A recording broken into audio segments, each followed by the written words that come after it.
નમસ્કાર મિત્રો, હું રાજેશ ભાસ્કર આપ સૌનું યુટ્યુબમાં આપણી આ ચેનલ પર સ્વાગત કરું છું.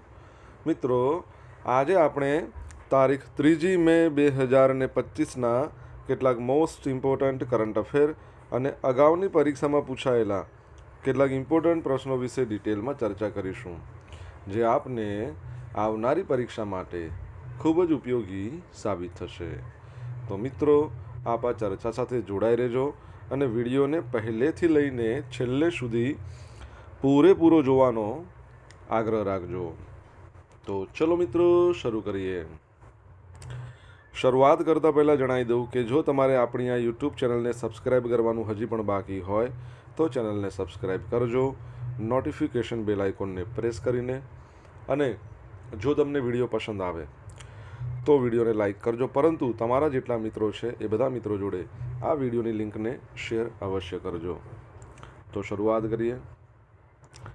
સૌપ્રથમ જોઈશું અગાઉની પરીક્ષામાં પૂછાયેલા ભારતની ભૂગોળના પ્રશ્નો, જેના જવાબો તમારે મને કમેન્ટ બોક્સમાં લખીને જણાવવાના છે.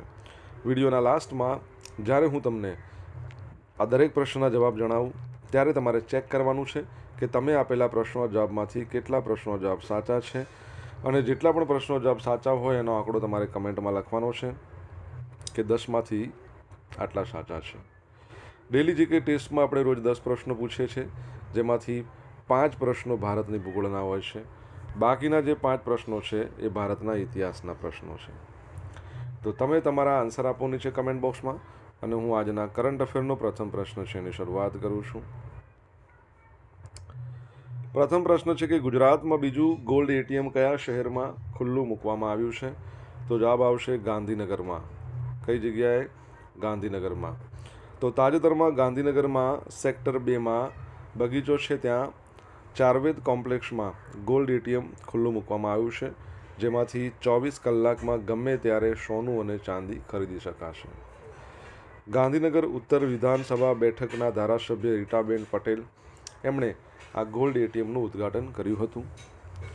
ગુજરાતમાં આ પ્રકારનું આ બીજું ગોલ્ડ એટીએમ છે. થોડા દિવસ અગાઉ સુરતમાં ગોલ્ડ એટીએમ શરૂ કરવામાં આવ્યું હતું. આ એટીએમમાં એટીએમ કાર્ડ તેમજ અન્ય ડિજિટલ કાર્ડ કે યુપીઆઈ આમાંથી ગમે તે થકી આપણે ખરીદી કરી શકાશે. આ ગોલ્ડ એટીએમની મદદથી લોકો 1 ગ્રામથી લઈને 25 ગ્રામ સુધી સોના અને ચાંદીના સિક્કાની ખરીદી કરી શકશે. તો યાદ રાખજો, ગાંધીનગરમાં બીજું ગોલ્ડ એટીએમ શરૂ કરવામાં આવ્યું છે. તમારા માટે પ્રશ્ન એવો છે કે આપણા ભારતનું પ્રથમ ગોલ્ડ એટીએમ કયા શહેરમાં શરૂ કરવામાં આવ્યું હતું? જવાબ જણાવવાનો છે તમારે કમેન્ટ બોક્સમાં લખીને. અને તમને ખ્યાલ હોય તો આપણે થોડા સમય પહેલાં જ ભણ્યા હતા કે ચાઇનાની અંદર અલગ જ પ્રકારનું ગોલ્ડ એટીએમ શરૂ કરવામાં આવ્યું છે, જેમાં તમારી પાસે સોનાના ઘરેણાં હોય તો એ ઘરેણાં તમે અંદર નાખશો તો એ ઘરેણાં ઓગળી જશે, પીગળી જશે, અને ઘરેણાંની શુદ્ધતા મુજબ જે બજાર ભાવ હોય એ પ્રમાણે તમને તમારી જે કિંમત છે ડાયરેક્ટ એકાઉન્ટમાં આવશે. પરંતુ અહીંયા એટલી શરત છે કે એટલીસ્ટ ઘરેણાંની વજન 3 ગ્રામ કરતાં વધારે હોવી જોઈએ અને 50% જેટલી પ્યોરિટી હોવી જોઈએ. ઓકે, તો એ પણ યાદ રાખજો. આગળ વધીએ આપણે. દર વર્ષે વિશ્વ પ્રેસ સ્વતંત્રતા દિવસ ક્યારે ઉજવવામાં આવે છે? તો 3 મે, એટલે કે આજનો દિવસ છે વર્લ્ડ પ્રેસ ફ્રીડમ ડે. તો 3 મેના રોજ વિશ્વભરમાં વર્લ્ડ પ્રેસ ફ્રીડમ ડે મનાવવામાં આવે છે. આ દિવસ પત્રકારોને પણ શ્રદ્ધાંજલિ આપવામાં આવે છે, જેમણે પોતાનો જીવ ગુમાવ્યો છે. વર્ષ 1993માં યુનાઇટેડ નેશન જનરલ એસેમ્બલી, સંયુક્ત રાષ્ટ્ર મહાસભા. તમારા માટે પ્રશ્ન એ જ છે કે હાલમાં આનું 79મા નંબરનું સત્ર છે, એના અધ્યક્ષ કોણ છે? તો 1993માં યુનાઇટેડ નેશન જનરલ એસેમ્બલીએ 3 મેને વર્લ્ડ પ્રેસ ફ્રીડમ ડે તરીકે જાહેર કર્યો હતો. આ ઘોષણા 1991માં યુનેસ્કોના 26મા સામાન્ય પરિષદ સત્રમાં કરવામાં આવેલી ભલામણ બાદ કરવામાં આવી હતી. આ વર્ષની વર્લ્ડ પ્રેસ ફ્રીડમ ડેની થીમ શું છે? પ્રેસ સ્વતંત્રતા પર કૃત્રિમ બુદ્ધિમત્તાનો પ્રભાવ. બરાબર છે? તો આ યાદ રાખજો. Okay, world press freedom day. આગળ વધીએ આપણે ત્યારબાદના ક્વેશ્ચન તરફ. હવે ગાંધી આશ્રમ વિકાસ પ્રોજેક્ટ છે એના નવા ચેરમેન બનાવવામાં આવ્યા છે આઈએસ, એટલે ભૂતપૂર્વ આઈએસ ડૉક્ટર IP ગૌતમ. તો અમદાવાદમાં આવેલો છે સાબરમતી આશ્રમ. આપણા ભારતના જે રાષ્ટ્રપિતા મહાત્મા ગાંધી હતા એમનું આ પ્રતિષ્ઠિત નિવાસ સ્થાન. હાલમાં એનું પુનઃ વિકાસ કામ ચાલી રહ્યું છે. 1200 કરોડના ખર્ચે ખર્ચના પ્રોજેક્ટ છે ને એ ચાલી રહ્યો છે. અને આ પ્રોજેક્ટનું સંચાલન ભૂતપૂર્વ આઈએસ અધિકારી કે કૈલાસનાથન દ્વારા કરવામાં આવ્યું હતું. પરંતુ કે કૈલાસનાથન છે એમણે તો હવે પુડુચેરીના લેફ્ટનન્ટ ગવર્નર બની ગયા છે. તેઓ ગાંધી આશ્રમ મેમોરિયલ અને પ્રિસિન્ક્ટ ડેવલપમેન્ટ પ્રોજેક્ટના ચેરમેન હતા. ગુજરાત સરકારે હવે આ ડૉક્ટર આઈપી ગૌતમ જે નિવૃત્ત આઈએસ છે એમને ગવર્નિંગ કાઉન્સિલ અને એક્ઝિક્યુટિવ કાઉન્સિલ બંનેના નવા ચેરમેન તરીકે નિયુક્ત કર્યા છે, જે પ્રોજેક્ટનું નિરીક્ષણ કરશે. અમદાવાદ મ્યુનિસિપલ કમિશનર તરીકે એમના કાર્યકાળ દરમિયાન એમના યોગદાન માટે તેઓ ખાસ કરીને ખૂબ જ આદરણીય રહ્યા છે. તમને ખ્યાલ છે હાલમાં આપણા અમદાવાદ મ્યુનિસિપલ કમિશનર કોણ છે? જો આવડતું હોય તો કમેન્ટ બોક્સમાં લખો. રાજ્ય સરકારે મહાત્મા ગાંધી સાબરમતી આશ્રમ મેમોરિયલ ટ્રસ્ટ એની સ્વાયત્ત સંસ્થા તરીકેની રચનાનો પણ ઠરાવ છે એને મંજૂરી આપી દીધી છે. તો એ બાબત પણ યાદ રાખજો. ઓકે, તમને ખ્યાલ હશે કે આપણા ગુજરાતની અંદર અમદાવાદમાં જે સાબરમતી રિવરફ્રન્ટ ડેવલપમેન્ટ છે એના ચેરમેન પણ આઈપી ગૌતમ જ છે. ખાસ યાદ રાખજો, રિવરફ્રન્ટ છે ને એના ચેરમેન પણ આમણે જ છે. મિત્રો, વિડીયો પસંદ આવ્યો હોય, ભણવાની મજા આવી હોય તો વિડીયોને લાઇક કરજો. તમારા મિત્રો જોડે વિડીયોની લિંકને શેર કરજો. આપણી બંને યુટ્યુબ ચેનલ રાજેશ ભાસ્કર 2ને સબસ્ક્રાઈબ કરજો, નોટિફિકેશન બેલ આઇકોનને પ્રેસ કરીને. જો તમારે ડેલી કરંટ અફેરની પીડીએફ જોઈતી હોય તો આપણી ટેલિગ્રામ ચેનલને જોઈન કરજો. ડેલી કરંટ અફેરની પીડીએફ તમને અહીંયા જોવા મળશે, સાથે તમને પોલ્સ પણ રમવા મળશે. તાજેતરમાં કયા જિલ્લાને મુખ્યમંત્રીના હસ્તે 650 કરોડના 85 વિકાસ કાર્યોની ભેટ મળી છે? તો જવાબ આવશે પંચમહાલ. તો ગુજરાતનો 65મા નંબરનો સ્થાપના દિવસ એની રાજ્ય કક્ષાની ઉજવણી પંચમહાલના ગોધરા ખાતે થઈ અને એ જ દિવસ નિમિત્તે મુખ્યમંત્રીના હસ્તે 650 કરોડના 85 વિકાસ કાર્યોની ભેટ કરવામાં આવી છે. હવે આમાં શું શું સામેલ છે? તો એક તો પંચામૃત ડેરી, યાદ રાખજો, પંચમહાલમાં. ત્યાં યુએચટી દૂધ બનાવટના પ્રોસેસિંગ પ્લાન્ટનું ખાતમુહૂર્ત કરવામાં આવ્યું છે. ગૌસર્ટ સેક્ટ સોર્ટેડ સિમેન્ટ ટેકનોલોજી, આ મશીનનું વર્ચ્યુઅલ ઉદ્ઘાટન કરવામાં આવ્યું. આ ઉપરાંત હાલોલમાં લિથિયમ આયન બેટરી, આના રિસાયકલ પ્લાન્ટનું ઉદ્ઘાટન. મુખ્યમંત્રીએ ગોધરા ખાતે 5.05 કરોડના ખર્ચે નિર્માણ થયેલ નવનિર્મિત આઈજી ઓફિસની રિબન કાપીને ઉદ્ઘાટન કર્યું હતું. ગુજરાત ગૌરવ દિવસ 2025ની ઉજવણીના ભાગરૂપે ગુજરાત પોલીસ દ્વારા પોલીસ એક્સપો 2025 અંતર્ગત શસ્ત્ર પ્રદર્શનનું આયોજન કરવામાં આવ્યું હતું. તમને ખ્યાલ હોય તો આપણા ગુજરાતના જે ડીજીપી છે શ્રી વિકાસ સહાય, એમની અધ્યક્ષતામાં એક પ્રકારની અહીંયા કોન્ફરન્સ યોજાઈ હતી. જો તમને ખબર હોય તો કમેન્ટ બોક્સમાં લખીને જણાવજો કે કયા પ્રકારની કોન્ફરન્સની હું તમને વાત કરી રહ્યો છું. બરાબર છે? તો યાદ રાખજો, પંચમહાલનું ગોધરા. ઓકે, આગળ વધીએ. વિશ્વ બેંકના રિપોર્ટ અનુસાર ભારતમાં છેલ્લા 10 વર્ષમાં કેટલા કરોડથી વધુ લોકો અતિ ગરીબીમાંથી બહાર આવ્યા છે? તો લગભગ 17 કરોડ કરતાં વધુ લોકો અતિ ગરીબીમાંથી બહાર આવ્યા છે. વર્લ્ડ બેંક એટલે વિશ્વ બેંકનો spring 2025 poverty and equity report. આ રિપોર્ટ અનુસાર ભારતમાં છેલ્લા 10 વર્ષમાં 17 કરોડથી વધુ લોકો અતિ ગરીબીમાંથી સફળતાપૂર્વક બહાર આવ્યા છે. જો 5 રાજ્યોની વાત કરીએ, યુપી, મહારાષ્ટ્ર, બિહાર, પશ્ચિમ બંગાળ, મધ્યપ્રદેશ, એમણે આત્યંતિક ગરીબીના કુલ ઘટાડાના 2/3 હિસ્સો તો આમનો જ છે. બરાબર છે? ગરીબી ઘટાડાની વાત ચાલે છે. ગ્રામીણ વિસ્તારોમાં અતિ ગરીબીમાં 2011-12માં 18.4% હતી, 22-23માં 2.8% થઈ છે. શહેરી વિસ્તારમાં આ જ સમયગાળામાં ગરીબી 10.7% હતી, હવે 1.1% થઈ છે. ખાસ કરીને 2021-22 પછી ભારતમાં રોજગારીની વૃદ્ધિમાં હકારાત્મક વલણો જોવા મળ્યા છે. અહેવાલમાં ગ્રામીણ કામદારો, મહિલા સ્વરોજગાર એમાં વધારો એ પણ દર્શાવવામાં આવ્યો છે. બરાબર છે? વર્લ્ડ બેંક 1944-45માં એની સ્થાપના થઈ. હેડક્વાર્ટર આવેલું છે વોશિંગ્ટન ડીસીમાં. અને વર્લ્ડ બેંકના જે અધ્યક્ષ છે એ તમને ખબર હોવી જોઈએ આપણા ભારતીય મૂળના છે. શું નામ છે એમનું? જો તમને નામ આવડતું હોય તો કમેન્ટ બોક્સમાં લખીને જણાવી શકો છો. કમલા પ્રસાદ બિસેસર ફરી એકવાર ટ્રિનિદાદ અને ટોબેગોના વડાપ્રધાન બન્યા છે.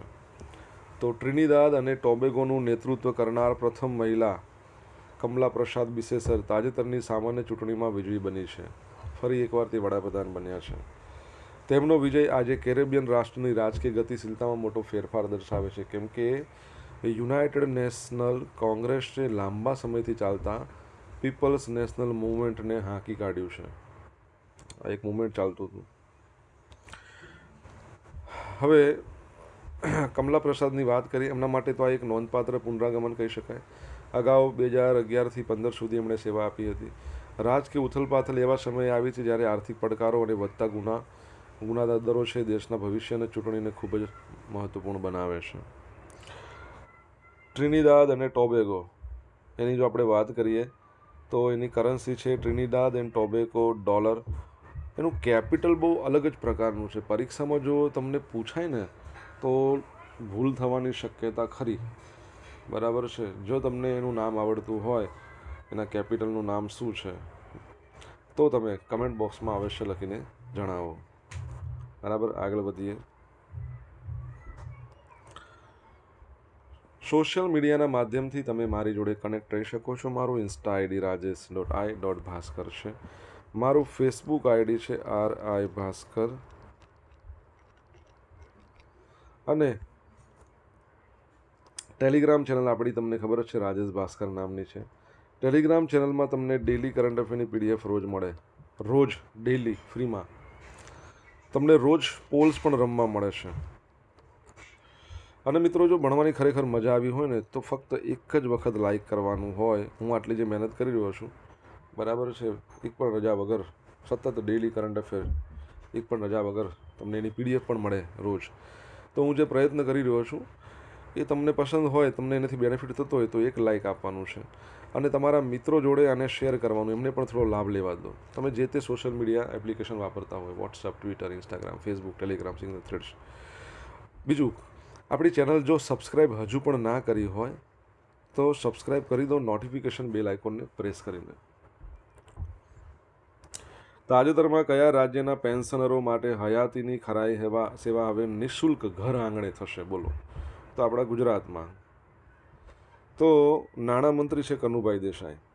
એમના માર્ગદર્શન હેઠળ ગુજરાત સરકારે ભારતીય ટપાલ વિભાગની જે ઇન્ડિયા પોસ્ટ પેમેન્ટ બેંક છે એના સાથે સમજૂતી કરાર કર્યા છે, MOU કર્યા છે. એટલે હવે જેના એટલે શું, જે પેન્શનરો છે ને એમને નિઃશુલ્ક એટલે ફ્રીમાં હયાતી ખરાઈની સેવા એમના ઘર આંગણે, તે ઘરે આવીને ચેક કરી જશે કે ભાઈ આ વ્યક્તિ જીવે છે અને એને પેન્શન મળી રહ્યું છે, તો ફરીથી પણ નેક્સ્ટ યર એને પેન્શન મળવા વિનંતી. આ નિર્ણયથી રાજ્યના 5 લાખથી વધુ પેન્શનરોને લાભ થશે. આની પ્રક્રિયા શું છે, વોટ ઇઝ ધ પ્રોસેસ? તો ઇન્ડિયા પોસ્ટ પેમેન્ટ બેંકની ટીમ અથવા તો પછી પોસ્ટમેન એ શું કરે, પેન્શનરોના ઘરે મુલાકાત લેશે અને ડિજિટલ લાઇટ સર્ટિફિકેટ જેને જનરેટ કરવાનું આવે. પેન્શનરોનું શું શું જોઈએ? જો તો આધાર નંબર જોઈએ, પેન્શન પેમેન્ટ ઓર્ડર એનો નંબર, બેંક અકાઉન્ટની ડિટેલ બધી, મોબાઈલ નંબર, આ બધી માહિતી શેર કરવાની રહે. પછી IPPBના મોબાઈલ સોફ્ટવેરમાં આ બધી વિગતો પોસ્ટમેન અથવા તો જે પણ એની ટીમ મેમ્બર છે દાખલ કરે, અને એ લોકોનું બાયોમેટ્રિક છે ને એ પણ લે, એટલે કે ફિંગરપ્રિન્ટ લે હાથના, જે આધાર કાર્ડમાં આપણે આપીએ છીએ ને, પછી આઈરિસ સ્કેન કરે, આ બધાથી ઓથેન્ટિકેટ કરે, અને ગણતરીની મિનિટોમાં શું થાય, ડિજિટલ લાઈફ સર્ટિફિકેટ જનરેટ થઈ જાય. આની ડિજિટલ નકલ આપોઆપ પેન્શન ડિસ્બર્સિંગ એજન્સી છે, એટલે કે બેંક, પોસ્ટ ઓફિસ, બધાને મોકલવામાં આવશે. પેન્શનરો છે ને એ પ્રમાણ આઈડીનો ઉપયોગ કરીને શું કરી શકે, આ એક વેબસાઇટ છે ગવર્મેન્ટની, જીવન પ્રમાણ, એના પરથી સર્ટિફિકેટની PDF લઈ શકે, ડાઉનલોડ કરી શકે. હવે ગુજરાતના મૂળના જે પેન્શનરો હોય પણ અન્ય રાજ્યોમાં રહેતા હોય તો એ શું કરશે, તો નજીકની પોસ્ટ ઓફિસ અથવા તો નજીકના જે ઇન્ડિયા પોસ્ટ પેમેન્ટ બેંકના પોસ્ટમેનનો સંપર્ક કરી આ સેવાનો લાભ લેશે. આ સેવા વૃદ્ધ અને શારીરિક રીતે અશક્ત જે પેન્શનરો માટે ખૂબ જ ઉપયોગી થશે, જેઓ બેંક કે કચેરીની મુલાકાત લેવામાં જેમને મુશ્કેલી પડી રહી છે. ઇન્ડિયા પોસ્ટ પેમેન્ટ બેંકની વાત કરીએ તો 2017માં એની સ્થાપના થઈ. તમારા માટે ચલો હું કહી દઉં છું, એના આપણા પોસ્ટના સચિવ છે એ છે વિનીત પાંડે. આપણા ભારતની પ્રથમ પોસ્ટ પેમેન્ટ બેંક કઈ હતી? તમને ખબર હોય ને તો કમેન્ટ બોક્સમાં લખો કે આ હતી. ભારત સરકારે એક બહુ અગત્યની સૂચના જાહેર કરી છે કે 4 વર્ષથી નાના જેટલા પણ બાળકો છે એમના માટે જે વપરાતી હોય છે ને કફ સિરપ, એ કફ સિરપ્સની અંદર જે ઇન્ટિગ્રેટેડ હોય, જે મતલબ ઘટકો હોય છે, એમાં ક્લોરોફેનિરામાઇન, માલેટી અને ફેનિલેફ્રાઇન હાઇડ્રોક્લોરાઇડ આવા ઘટકો હોય ને તો 4 વર્ષથી નાના જેટલા પણ બાળકો છે ને એને આ દવા નહીં આપવાની. બાળકોની સલામતી માટે આ દવાનો ઉપયોગ ન કરવાની સૂચના આપી દેવામાં આવી છે. આ કફ સિરપ છે ને એ ફિક્સ ડોઝ કોમ્બિનેશનથી બનાવવામાં આવી છે, FDC, બરાબર છે, અને એના માટે તેને FDC મેડિસિન કહેવાય છે. મેન્યુફેક્ચર એમની દવાની બોટલ પર લખે જ છે કે 4 વર્ષથી નીચેના બાળકોને આ દવાઓ આપવી નહીં, બહુ ચોખ્ખું લખે છે, બરાબર. બાળકોની વાત કરી, તમને ખબર છે આપણા ભારતમાં બાળ દિન આપણે ક્યારે મનાવીએ છીએ? બાળ વાર્તા દિન 15 નવેમ્બર, વીર બાળ દિવસ 26 December, universal children's day 20 November. ભારતમાં બાળ દિવસ ક્યારે? બાલિકા દિવસ 24 જાન્યુઆરી ભારતમાં, પણ બાળ દિવસ ક્યારે? કમેન્ટ બોક્સમાં લખો. હવે મિત્રો જોઈશું અગાઉની પરીક્ષામાં પૂછાયેલા ભારતની ભૂગોળના પ્રશ્નો. પહેલો પ્રશ્ન, નામદફા રાષ્ટ્રીય ઉદ્યાન શાના માટે પ્રખ્યાત છે? તો શું આવશે? ઉડતી ખિસકોલી જોવા મળે છે ત્યાં. દ્વીપકલ્પીય ભારતનો સિંચાઈનો મુખ્ય સ્ત્રોત નીચે પૈકી કયો છે? તળાવ. નીચે પૈકી કયા રાજ્યમાં કાળી જમીન જોવા મળતી નથી? ઓડિશામાં. બાબા બુદાન ટેકરીઓનું સૌથી ઊંચું શિખર શું છે? તો જવાબ આવશે મુલ્લયનગિરીની ટેકરીઓ. માલજ ખંડ શાના માટે જાણીતું છે? તાંબાની ખાણો માટે.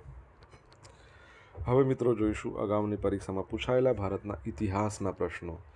કયા વર્ષમાં અંગ્રેજ સરકારને બંગાળના ભાગલા રદ કરવાની ફરજ પડી? રદ કરવા પડ્યા. 11માં. ભાગલા કર્યા હતા 5માં. પ્રેસિડેન્સી શહેરોમાં યુનિવર્સિટીની સ્થાપના ક્યારે કરવામાં આવી? કયા વર્ષમાં? 1857માં. સુભાષચંદ્ર બોઝ દ્વારા કયા દેશ સાથે સંધિ કરેલ હતી જેના કારણે યુદ્ધ કેદીઓને આઝાદ હિંદ ફૌજમાં સામેલ કરી શકાતા હતા? તો જાપાન જોડે. કરેંગે યા મરેંગે આ સૂત્ર ગાંધીજીએ કઈ લડતમાં આપ્યું? હિન્દ છોડો આંદોલન, quit India movement, 1942. Gautam Buddha લોકોને કઈ ભાષામાં એમને ઉપદેશ આપ્યો હતો? તો પાલી ભાષા. કઈ ભાષામાં? પાલી ભાષામાં. હવે મિત્રો જોઈશું ગઈકાલે પૂછેલા પ્રશ્નો. જવાબ. પહેલો પ્રશ્ન, તાજેતરમાં કયા સ્થળે રાજ્ય કક્ષાનો પર્યાવરણ સંરક્ષણ એવોર્ડ 2025 કાર્યક્રમ યોજાયો? કઈ જગ્યાએ? ગાંધીનગરમાં. સિપ્રીની તાજેતરની રિપોર્ટ અનુસાર વિશ્વના ટોચના 5 સૌથી વધુ સૈન્ય ખર્ચ કરનાર દેશોમાં ભારત 5મા નંબર પર છે. નંબર 1 પર છે USA, second number China, third number Russia, ચોથા નંબરે જર્મની અને 5મું આપણું ભારત. હવે આજે પૂછેલા જે પ્રશ્નો છે એના જવાબ જોઈ લઈએ. પહેલો પ્રશ્ન શું હતો? ભારતની અંદર પ્રથમ ગોલ્ડ એટીએમ, ભારતની વાત ચાલે છે, હૈદરાબાદમાં. કઈ જગ્યાએ? હૈદરાબાદમાં. સેકન્ડ નંબરનો પ્રશ્ન શું હતો? યુનાઇટેડ નેશન જનરલ એસેમ્બલીનું 79મા નંબરનું સત્ર, એના અધ્યક્ષ તો યાદ રાખજો ફિલેમોન યાંગ. ત્રીજા નંબરનો પ્રશ્ન, અમદાવાદના મ્યુનિસિપલ કમિશનર કોણ છે? બંછાનિધિ પાની. ચોથા નંબરનો પ્રશ્ન છે કે રિસન્ટલી ગોધરાની અંદર આપણા DGP છે શ્રી વિકાસ સહાય, એમની અધ્યક્ષતામાં ક્રાઇમ કોન્ફરન્સ યોજાઈ. શું યોજાઈ? Crime conference. 5મા નંબરનો પ્રશ્ન, વર્લ્ડ બેંક છે એના અધ્યક્ષનું નામ શું છે?